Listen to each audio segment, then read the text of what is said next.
Minasan ohayo gozaimasu. O genki desu ka? Ya, selamat pagi semuanya anak-anak. Berjumpa kembali dengan Sensei. Semoga kalian dalam keadaan sehat ya. Dan pada kesempatan ini Sensei akan memberikan materi yang kedua terkait dengan Maria Sangno Hea. Nah, pada materi kedua ini kita akan membahas mengenai kata sifat ya. Tapi sebelum kita akan mulai ke materi kedua atau pembelajaran kedua, ada baiknya kita mereview dulu pembelajaran pada pertemuan pertama, yaitu tentang uchi ni terebi ga arimasu ka? Nah, semoga kalian tidak lupa ya. Pada pertemuan pertama kita sudah membahas tentang uchi ni terebi ga arimasu ka. Mudah-mudahan kalian masih ingat ya. Jadi di sini kita berlatih menyebutkan ruang yang ada di rumah dan peralatan rumah tangga yang ada di rumah kita sendiri. Nah, berikutnya atarashi kotoba. Ini ada kosakata baru yang sudah kita bahas sebelumnya di pertemuan pertama. Yang pertama itu ada uchi. Uchi ini adalah rumah. Kemudian di dalam rumah itu ada daedokoro, ada dapur. Kemudian ada ima. Kemudian ada heya. Heya itu adalah kamar. Hai, minasan mou ichido issho ni itte kudasai. Uchi, daedokoro, ima, heya. Hai, mou ichido. Uchi, daedokoro, ima, heya. Nah, ini merupakan ruang yang ada di rumah kita. Ada daedokoro dapur, ada ima dan ada heya. Kemudian di dalam rumah kita itu ada peralatan elektronik. Koto bawa, kosakatanya yang pertama itu ada dengwa, nibang wa itu komputer, sore kara itu ada terebi, eakong, raji kase, reisoko, senpuki. Nah, di sini peralatan rumah tangga yang lazim yang ada di rumah kalian atau di setiap rumah adalah perabotan atau peralatan elektronik seperti ini. Hai, minasan mou ichido issho ni itte kudasai. Kita ucapkan bersama-sama.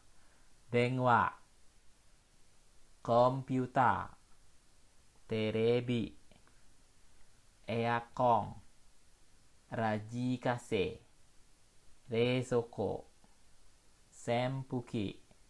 Nah, jadi dengwa ini adalah telepon, komputer ini adalah komputer, terebi adalah televisi, kemudian aikong dari kata aircon ya, air condition, yaitu adalah AC, kemudian ada rajikase, tape recorder, kemudian ada reisoko, itu adalah kulkas, kemudian ada senpuki. Ya, jangan dibaca senpuki karena ketika huruf N ketemu dengan huruf P itu akan dibaca M. Senpuki. Kemudian berikutnya adalah perabotan rumah tangga. Nah, di sini ada beberapa perabotan rumah tangga yang ada di rumah ya. Hai, ichiban me wa hondana, sofa, teburu, beddo. Hai, minasan mou ichido. Hondana, sofa, teburu, beddo. Hondana adalah rak buku, sofa adalah sofa, kemudian teburu adalah meja, kemudian beddo adalah tempat tidur. Nah, inilah perabotan rumah tangga yang sudah kita bahas di pertemuan pertama. Baik, kita akan ke pola kalimat yang pertama. Di sini kita review dulu, kembali ke review. Pada pola kalimat yang pertama itu ada kata benda tempat, ini kata benda barang ga arimasu. Jadi di sini tempat itu selalu diikuti oleh partikel ni di belakangnya. Nah, kemudian barangnya ini kita masukkan bedo, bed ya. Kemudian ada ga arimasu. Ga arimasu itu artinya ada. Jadi di kamar ada tempat tidur. Jadi ini sebuah pernyataan yang menyatakan bahwa di kamar itu ada bed, ya, ada tempat tidur ya.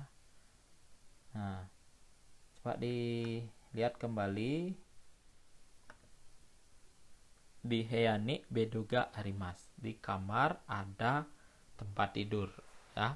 Pola kalimat ga arimas ini digunakan untuk menyatakan keberadaan barang, baik benda hidup maupun benda mati. Cuman kalau di sini kita menggunakan arimas, ini berarti dia menyatakan benda mati. Oke. Jadi di sini ada rengshunya. Daidokoro ni resoko ga arimas. Jadi di daidokoro, apa daidokoro masih ingat? Daidokoro itu adalah dapur. Di dapur ada resoko ga arimas. Jadi di dapur ada kulkas. Ini pola kalimat ini hanya menyatakan satu benda ya. Jadi tempat selalu diikuti oleh partikel nih yang menyatakan di. Kemudian barang dan diakhiri oleh ga arimas yang menyatakan ada. Kemudian di pola nomor 2 itu ada subjek diikuti oleh partikel no, kata benda tempat ni, kata benda barang ga arimas ka. Nah, di sini perbedaannya adalah ada partikel ka di belakang arimas. Berarti di sini adalah sebuah pertanyaan. Yang namanya pertanyaan, udah barang itu harus ada jawaban. Jadi di sini subjek no yang menyatakan kepemilikan, kemudian tempat diikuti oleh partikel ni, kemudian kata benda barang ga arimas ka ya. Ini adalah sebuah pertanyaan. Questionnya kita contohkan seperti ini. Budi-san no heya ni bedo ka? Budi-san no heya ni bedo ga arimasu ka? Ya. Di kamar saudara Budi, apakah ada bed, tempat tidur? Jadi apa yang ditanyakan di sini? Yang ditanyakan adalah bed. Ya. Jadi Budi-san no heya ni bedo ga, apakah ada tempat tidur di kamarnya saudara Budi? Atau di kamar saudara Budi apakah ada tempat tidur? Kalau jawabnya positif, hai arimas. Di mana datangnya arimas ini? Dari pertanyaan arimas ka. K-nya dihilangkan, jawabnya menjadi arimas. Kalau dia bentuknya positif. Positif itu di depan. Sedangkan kalau negatif di depannya iye arimaseng. Di depannya iye, kemudian arimas berubah menjadi arimaseng. Kemudian pola kalimat ga arimasu ka ini digunakan untuk menanyakan barang yang ada dan memerlukan jawaban iya atau tidak. Oke.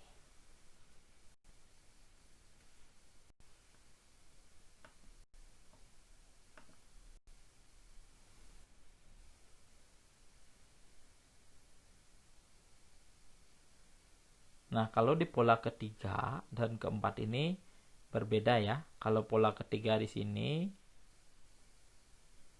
dia menggunakan barangnya atau bendanya lebih daripada satu. Pola kalimat yang digunakan adalah kata benda, tempat, sama kayak tadi diikuti oleh partikel ni.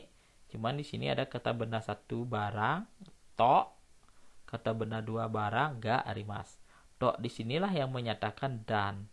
Yang namanya dan otomatis harus ada lebih daripada satu. Ya. Berarti di sini ada dua benda atau dua barang ke pertama dan barang ke dua. Contohnya di sini heya ni bedo to terebi ga arimasu. Maaf di sini salah pengetikan, ada double ga. Heya ni bedo to terebi ga arimasu. Jadi di sini di kamar ada tempat tidur dan ada televisi. Jadi berapa benda yang ada di sana? Ya dua, tempat tidur dan televisi. Oke. Di sini rengshunya adalah kita cuma menambahkan benda lagi satu saja. Daidokoro ni reshoku to teburu ga arimasu. Jadi di dapur ada kulkas dan meja. Ini review kita minggu lalu ya. Kemudian pola 4 ini adalah pertanyaan dari pola ketiga. Jadi nomor 3 ini pernyataan. Kemudian kita coba tanyakan di pola keempat. Subjek no kata benda tempat ni nani ga arimasu ka? Ada nani. Nani ini apa ya? Subjek no kata tempat ni nani ga aska ya. Questionnya kita contohkan. Budi-san no heya ni, sama di pola 3. Budi-san no heya ni nani ga arimasu ka? Di kamar saudara Budi ada apa? Nah, ini harus mendapatkan jawaban. Karena ada apa berarti harus jawabnya adalah benda. Beda dengan pola kedua tadi. Pola kedua jawabnya ya dan tidak karena benda yang ditanyakan. Sekarang Apa yang ditanyakan jawabnya adalah benda. Oke. Itu di pola keempat. Nah, kita lanjut ke bab 22. Jadi materi bab 22 ini adalah topiknya adalah Maria Sano Hea. Ya, jadi kamar dari saudari Maria ya. Jadi tujuan pembelajarannya adalah kita akan berlatih menyebutkan beberapa keadaan atau sifat dari benda yang menyatakan keadaan suatu benda untuk diinformasikan. Baik, sama Haji Memashio. Mari kita mulai. Oke, atara shikoto bawa. Ya, di sini adalah kata sifat ya. Kita akan belajar kata sifat tipe I. Jadi, kata sifat itu sebenarnya ada dua, tipe I dan tipe na. Tipe I itu ikeyoshi, tipe na nakeyoshi. Tipe I itu selalu berada pada vokal A, I, U, E, O. Makanya kata sifat tipe I selalu di belakangnya huruf I. Bisa II, bisa AI, bisa UI, bisa OI. Ya, makanya kata sifat tipe I itu berada pada vokal A, I, U, E, O. So desu ne. Hai, minasama ishou ni ite kudasai. Ini adalah kata sifat tipe I dan lawannya. Hai, ichiban me wa oki. Hai, moishido. Oki. Oki ini artinya besar. Kemudian lawannya adalah chisai. Chisai. Lawannya adalah kecil. Kemudian atarashi. Atarashi. Atarashi ini baru. Kemudian lawannya adalah furui. Furui. Furui ini adalah udah usang, udah lama. Kemudian hiroi. Hiroi. Hiroi ini adalah luas. Kemudian lawannya adalah semai. Semai, sempit. Kemudian akarui. Akarui. Akarui ini adalah terang.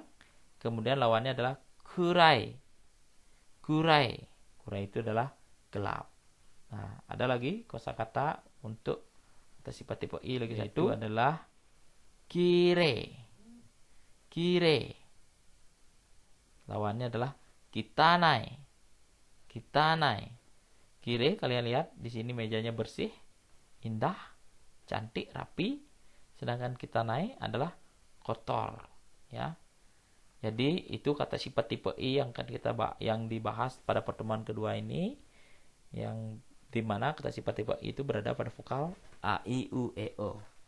Kemudian bumpuannya adalah pola kalimatnya adalah kata benda tempat, kemudian diikuti oleh partikel wa, kemudian kata sifat diakhiri oleh des yang menyatakan bahwa kalimat ini adalah kalimat positif. Saya contohkan di sini, Made-san no uchi wa atarashi desu. Jadi rumah saudara Made itu baru ya. Made-san no uchi wa atarashi desu. Ya, rumah saudara Made baru. Nah, di question answer-nya kita cobakan. Uden-san no heya wa oki desu ka? Uden-san no heya wa oki desu ka? Jadi yang menjadi pertanyaan di sini adalah oki, besar, heya, kamar. Uden-san no heya wa oki desu ka? Ya, Uden-san no heya, kamar sa Uden apakah besar? Jawabnya hai oki desu. Kalau jawabnya positif, jadi yang menjadi pertanyaan diturunkan saja, kita tambahkan hai. Tapi kalau negatif, iye chisai desu. Lawan daripada oki kita masukkan. Kamar saudara Udin apakah besar? Ya, tidak besar. Nah, itu pola pertanyaannya. Tapi kalau pernyataannya sama kayak tadi, Made-san no uchi wa atarashi desu. Masih kita cobakan dengan kata sifat yang lain. Kemudian di sini ada tugas atau shukudai-nya adalah ini, silakan dibaca. Maria-san no heya wa hiroi desu, akarui desu, kirei desu. Maria-san no eya ni bedo to tsukue to isu ga arimasu. Tsukue no ue ni komputer ga arimasu. Tsukue no shita ni gomi bako ga arimasu. Terebi to aircon wa arimasen. Silahkan setelah kalian baca ini, silahkan coba dijawab pertanyaan di sebelahnya. Hai, minasama, sumo ga arimasu ka? Apakah kalian ada pertanyaan? Kalau ada pertanyaan, silahkan langsung pertanyaannya di kolom komentar. Terima kasih sudah menonton dan sudah belajar di pertemuan kedua. Arigatou gozaimasu.